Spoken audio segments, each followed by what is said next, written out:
In 2005, Stanford PhD student Rahina Ibrahim was handcuffed at San Francisco Airport in front of her 14-year-old daughter. Her crime? An FBI agent checked the wrong box. It would take her 9 years and nearly $4 million in legal fees to prove she was innocent. And even then, they still wouldn't let her back into America. This is the story of how a typing error destroyed her life, and why the system that did it is checking your name right now. Right now, as you watch this, your name is being checked against a database. And if there's even a partial match, a similar spelling, a common name, your life changes in seconds. Rahina Ibrahim was heading home to Malaysia to present her doctoral research. She'd spent 4 years studying affordable housing at Stanford. She was using a wheelchair, still recovering from surgery, when United Airlines agents surrounded her at the check-in counter. 2 hours later, she was in handcuffs. Her daughter watching, passengers staring. The FBI had placed her on the no-fly list, except they hadn't meant to. Here's what actually happened, and this only came out 9 years later in a closed courtroom with all spectators removed. An FBI agent was filling out a form. There was a checkbox asking if Rahina Ibrahim should not be on the watch list. He meant to check it. Instead, he left it blank. 1. Empty. Box. That mistake flagged her as a terrorist across 17 different databases. Her visa was revoked. Her life in America, gone. The agent admitted this under oath. The FBI testified that Ibrahim had never been a terrorist threat. They'd investigated her and cleared her.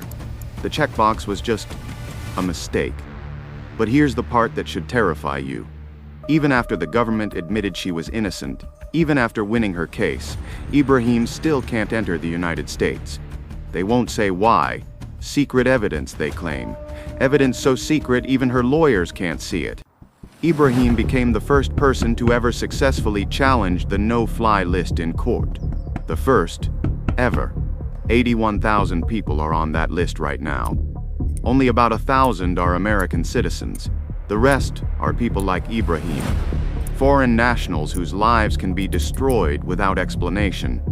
Senator Ted Kennedy, yes, that Ted Kennedy, was stopped and interrogated 5 times because T. Kennedy was flagged in the system.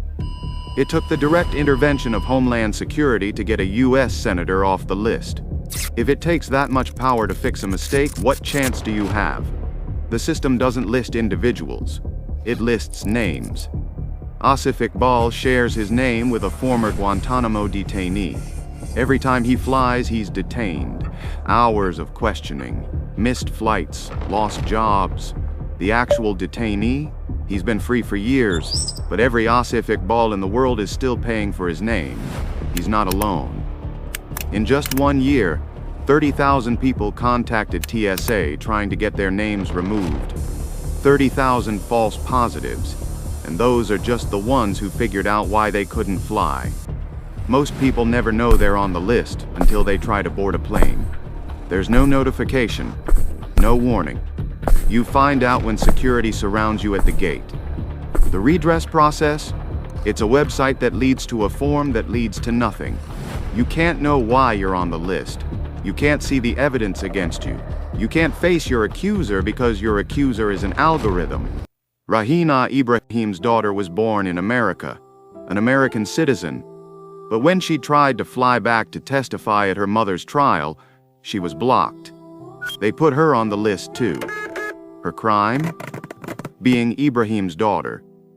The government eventually paid Ibrahim $225,000 to settle. Her lawyers had spent nearly $4 million fighting for 9 years. She lost her PhD, her career, her life in America, all because someone didn't check a box. But Ibrahim was lucky. She had Stanford backing her, lawyers willing to work for a decade. Most people just disappear from the system. They stop trying to fly, stop trying to fight. They accept that somewhere, in some database, they've been marked. And once you're marked forever. Right now, someone is standing at an airport gate, confused, humiliated, with no explanation and no path to redemption. Maybe their name sounds like someone else's. Maybe they sat next to the wrong person on a bus 10 years ago. Maybe an agent just checked the wrong box. In America, the right to fly isn't a right at all. It's a privilege that can be revoked by a stranger's typing error. And nobody has to tell you why. Have you ever been mysteriously stopped at airport security? Or someone you know? Share your story in the comments below, because until these stories are heard, nothing changes.